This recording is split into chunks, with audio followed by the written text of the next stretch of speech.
Alors, on vient de parler avec Cyril Poutman de la dépendance à l'héroïne, mais là, le héros, il est vraiment dépendant lui aussi. C'est un film sur la dépendance, non? Vous avez tout compris, c'est un film sur la dépendance. Le héros, son vice, c'est Claude François. Il y en a qui tombent dans l'alcool, il y en a qui tombent dans la drogue, il y en a qui tombent dans le sexe, d'autres qui tombent dans le jeu. Lui, il tombe dans Claude François. La religion Claude François, la religion Clo-Clo. Ouais, c'est ça, c'est une religion. Ça.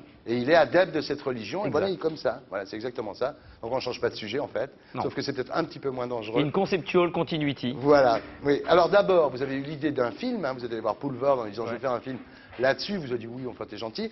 Vous avez fait un roman, vous êtes revenu le voir, ça a duré 5 ans, vous avez été d'un courage exemplaire. Je me suis arrangé pour que Poulvord joue dans mon livre. C'est-à-dire que je l'ai injecté, j'ai poulvordisé mon roman, avec sa verve, sa scansion, etc. J'ai foutu du Poulvord dans le bouquin, et un jour je lui ai dit, tiens, lis ça. Et il a dit, mais c'est moi ça. Et donc du coup, il a eu envie de faire le film. Et s'il avait dit non, vous n'auriez pas fait le film? Ah non, je serais rentré chez moi, continuer à écrire des livres, ce que j'adore faire de toute façon. Anissa Corto, c'était pas mal non plus. Et souvent on me dit, est-ce que c'est comment de faire un film? Et je réponds, je ne sais pas faire un film. Moi je ne sais faire qu'un film avec Benoît Poulvord. Si j'en fais un d'ailleurs, il y aura Julie Depardieu dedans et Benoît Poulvord. Je suis obsessionnel. Et alors vous avez dit aussi, personne d'autre ne peut le réaliser à ma place. C'est quand même gonflé parce qu'ils vous ont filé plein de thunes pour faire ce film, alors que vous aviez jamais fait de film avant. Surtout qu'ils voulaient me filer encore plus de thunes pour ne pas le faire. Donc non, je voulais pas céder parce que on n'est jamais mieux trahi que par soi-même. Et je voulais me trahir moi-même car je ne suis pas très fiable, y compris envers moi-même. C'est difficile, le cadre, l'image, comme ça, c'est des choses, pas... Je faisais de la BD avant d'écrire des bouquins, et ça m'a vachement aidé en fait. Et puis après j'ai regardé plein de films. En tous les cas, non, pour un premier film, on peut dire c'est, je parle visuellement assez réussi quand même, parce que c'est 5 ans de boulot. Hein. J'ai commencé ce truc, j'avais 29 ans, là j'aurais bientôt 36 quand même. Bravo. Bravo. C'est dur. Alors, quant à Julie Depardieu, vous êtes rencontrés dans un bar en 1996 tous les deux, et il vous a dit, je suis sûr qu'on travaillera ensemble. Oui, bah alors, moi j'ai rigolé, hein, je me suis dit... Vraiment... Je ne savais pas qu'elle était Julie Depardieu, hein. C'était une blonde que je draguais. Ah oui? Non, en fait, moi, j'étais avec une copine qui était brune et qui avait l'air de te plaire aussi. Oui, je draguais les deux. Qui était très fortement le à la télé, hein.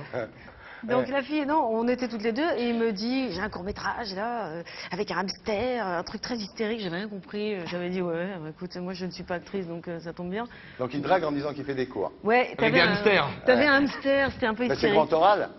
Et 2 ans plus tard, vous l'avez fait. Ouais, mais il y avait... Ça veut dire, non, mais il a de la suite dans les idées, le garçon, là, parce que vu, ça fait 2 fois de suite, là. Alors, vous avez dit, vous, en tous les cas, dans tous les films que je ferai, il y aura Julie.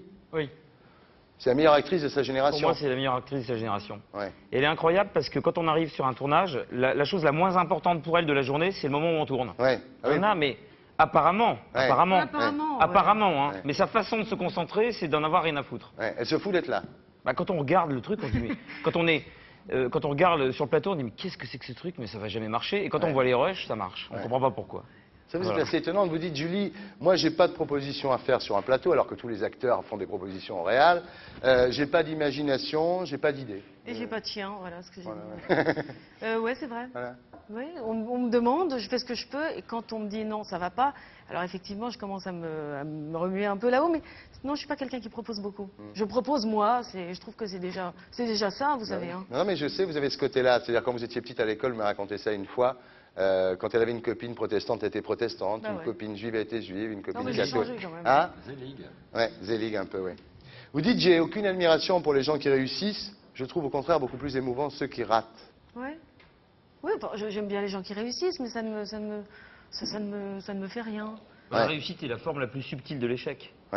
Oula. Deuxième carte, la fille. Je vais la noter parce que... C'est pour ça qu'ils sont copains, si tu veux, oui. Et vous dites, Julie, je me fous de plaire, l'enjeu, c'est de pas trop me détester. Oui, enfin, c'est pas plaire au plus grand nombre, en tout cas. C'est plaire à une petite poignée à qui on a envie de plaire. Voilà.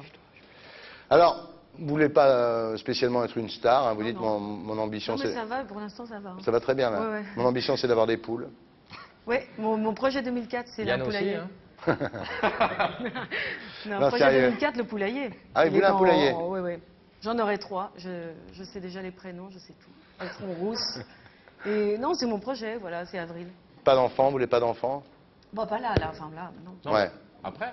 Peut-être, oui. Peut-être, mais enfin, les poules, ce sera la transition. vous dites que vous trouvez ridicule les actrices qui disent dans Paris Match ou dans Gala, depuis que j'ai un enfant, je vis un rêve. Oui, mais j'essaierai, franchement, si ça m'arrive. Je me suis fait un pari, donc c'est un pari idiot. Je me suis dit, vraiment, si je le dis, là, je me filerai un gros gage. Je ne veux pas le dire, ça. Parce que c'est une évidence, on le sait. Ouais. Donc à quoi bon le dire? Et je trouve ça ridicule moi, en tout cas, je ne le dirais pas. Ouais. Même si c'est vrai, je Pas dans préfère- Paris Match, en tout cas. Voilà. Non, je ne le dirais pas, non. Ouais. Même si c'est vrai, même si ça m'arrache la gueule, je ne le dirai jamais. Alors, contrairement à votre père et à votre frère, vraiment vous défiez très très peu la chronique. Ah oui, non, ça Vous êtes d'une m'intéresse pas. calmitude absolument exemplaire. Non, mais c'est surtout que non, j'ai rien à dire. Enfin, pas au plus grand nombre, en tout cas. Ouais, ouais. On va essayer quand même, on va faire une interview. Allez. Quand on s'appelle Depardieu.